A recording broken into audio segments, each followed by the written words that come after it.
लहजे का तंज बता रहा है कि तुम हमें इज्जतदार नहीं समझते।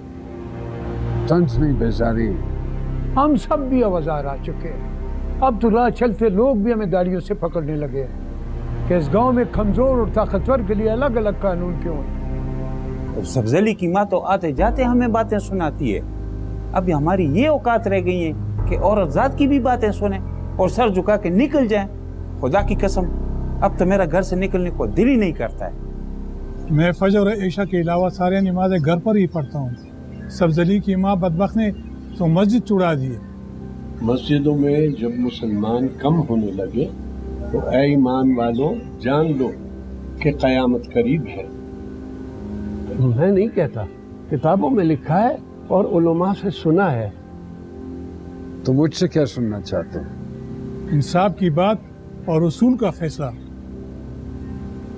तो जाओ हिकमत के पास और करवाओ उससे असूल के फैसले। अब तो वैसे भी तुम लोगों ने उसके हाथ में बैत कर ली। अब वही तुम्हारा खान है, इस गांव का सबसे बड़ा है। हिकमत कौन सा बगदाद से आया है कि हम उसके हाथ पर बैठ कर लें?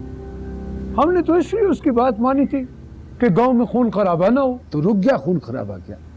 एक पागल का बच्चा अस्पताल में पड़ा है पेट कटवा के, और दूसरा उसके खौफ से मजारों पर दुआएं मांग रहा है कि कहीं वो आकर उसका गर्दन ना काट दे।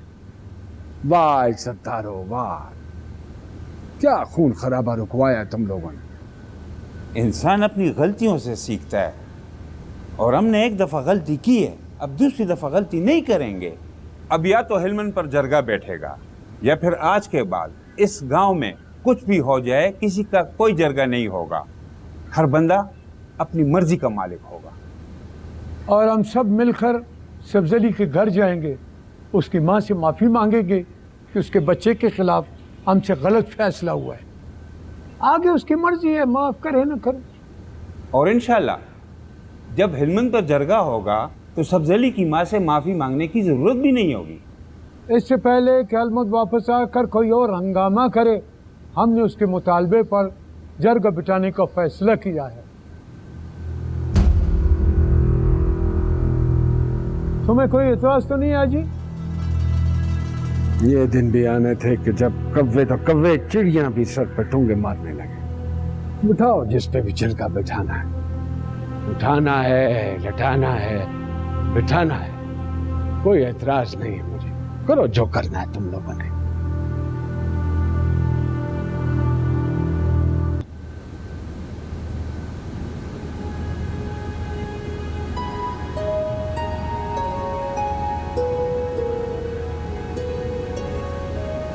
अगर तुम ऐसे ही करती रही तो सारी शाम यहीं बैठा रहूंगा। पिछले 10 मिनट से एक ही नवाला चबा रही। चलो शाबाश, पेट का रास्ता दिखाओ इस।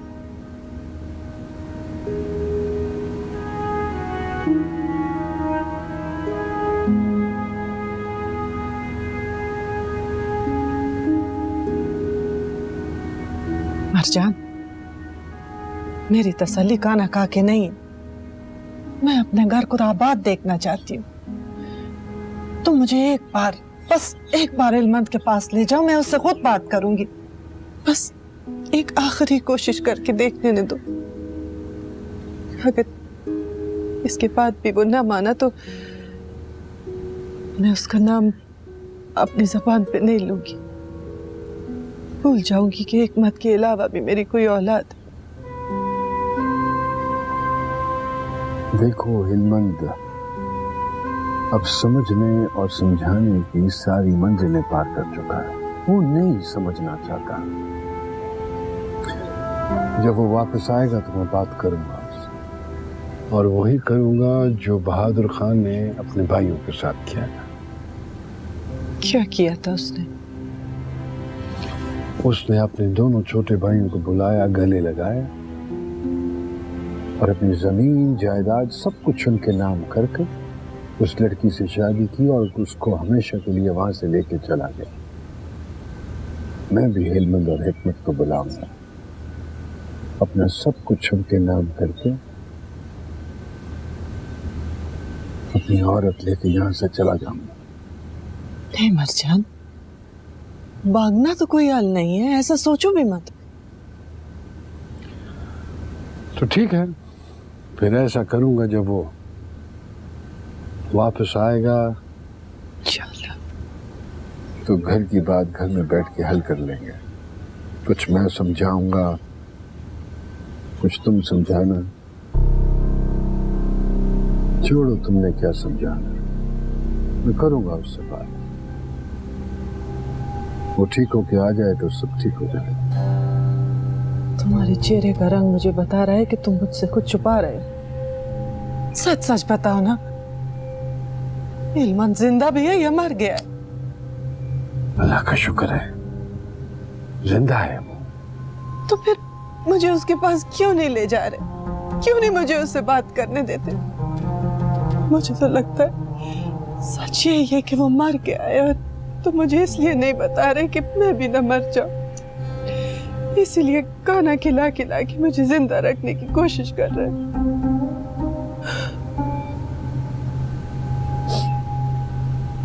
मैं तुम्हें और सबको जिंदा और पुरसकून रखने की कोशिश कर रहा हूं। वो जख्मी है, जिंदा है, यकीन करो। और अगर यकीन नहीं तुम करना चाहते तो चलो, ले चलता हूं तुम्हें मैं उसके पास। ले चलो, मैं भी देखूं ना वो ये सब कुछ क्यों कर रहा है।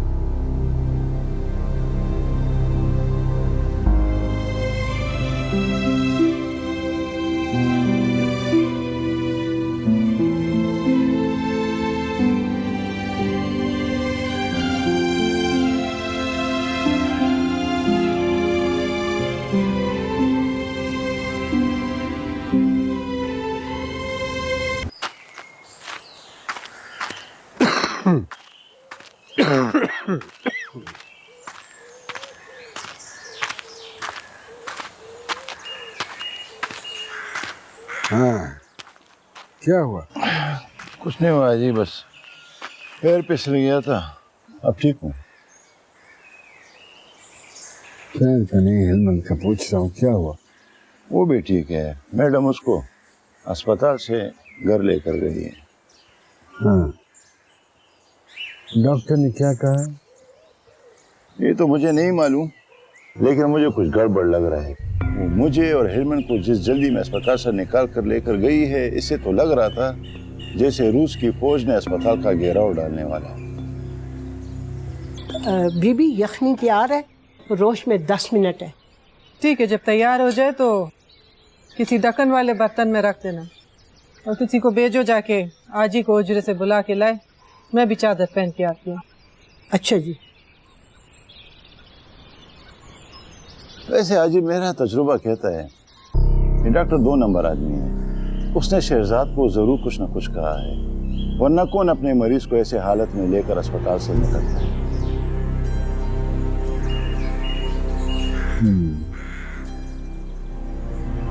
चलो जल्दी जल्दी खाना खाओ और उसके बाद मोटर लेके घर पहुंचो। अच्छा ठीक है।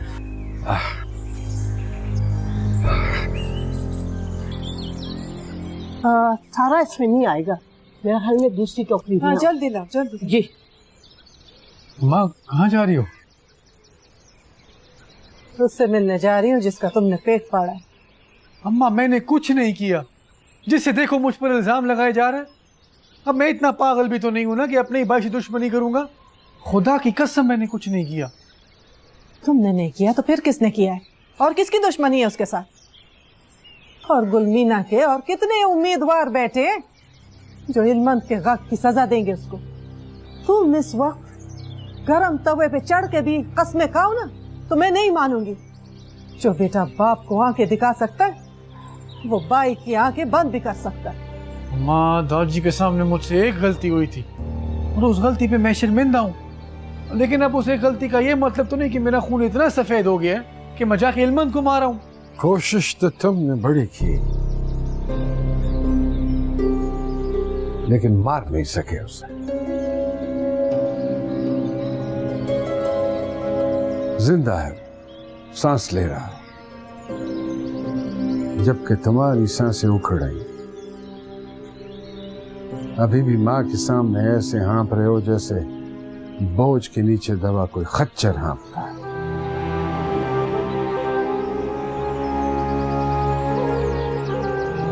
जिसने बाप का लिहाज नहीं किया वो भाई का लिहाज क्यों करेगा? चलो गाड़ी आ गई, चलें।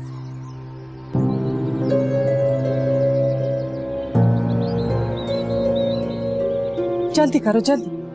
जी बीबी।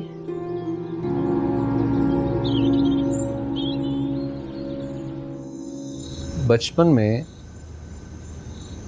एक सोडे वाली बोतल मिलती थी हमारे गांव में। जब उसको हिलाते थे तो सारा पानी गैस के बुलबुले बन के बाहर निकलता था। हमें बड़ा मजा आता। अव्वल खान भी वही सोडे की बोतल, उसको जितना हिलाएं वो उतना उभरता है, और उसको उभरते देख के बहुत मजा आता है। जाते हुए वो बहुत गुस्से में था कि तुमने उस पर इल्जाम लगाया। और क्या कह रहा था? यही कि हिकमत को बचाने के लिए तुम उसे कुर्बानी का बकरा बना रहे। अव्वल खान बकरा नहीं, इंसान है, और इंसान हराम है, और हराम की कुर्बानी नहीं होती।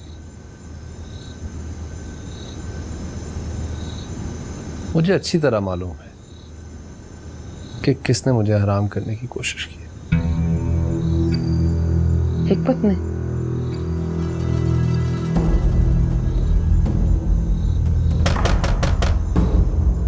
कौन? हाजी मरजान बचे।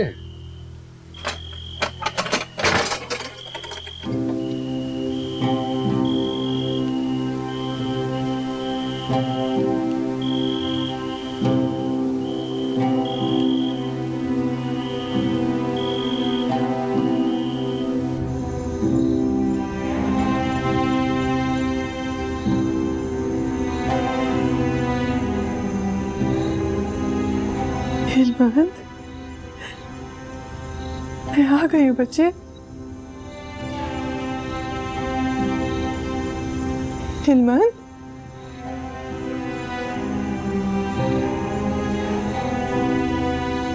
बिल्कुल ठीक है, आप तसल्ली रखिए।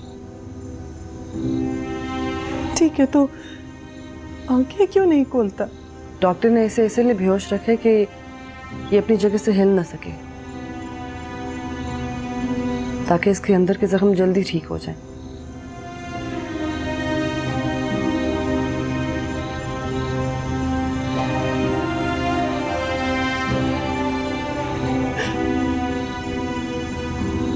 अंदर के जख्म अगर बेहोश होने से ठीक होते तो उस डॉक्टर से कह दो मुझे भी ऐसा ही कर दे।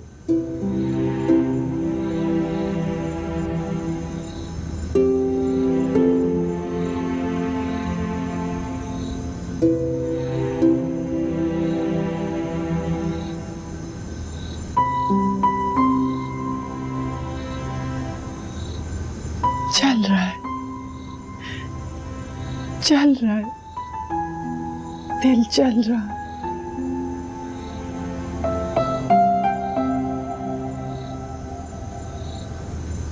कब कब आंखें खोलता है? जब जब इंजेक्शन का असर खत्म होता है तब। 2-3 घंटे में?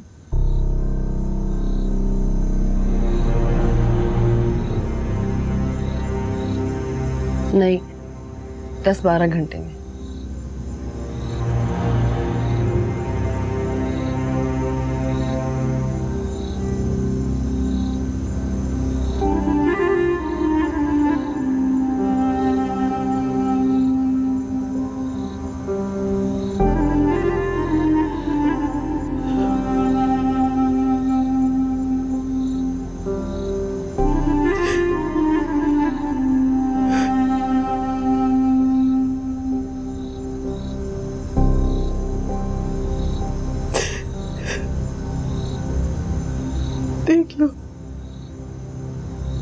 देख लो छोटे भाई ने बड़े के साथ क्या कर दिया।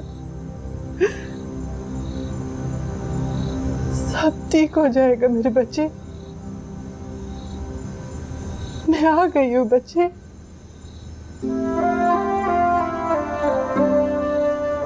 मेरे अल्लाह ने चाहा तो अब तुझे कुछ नहीं होने दूंगी। तू फिक्र न कर मेरे जिगर के टुकड़े, मैं पास हूँ तेरे बच्चे।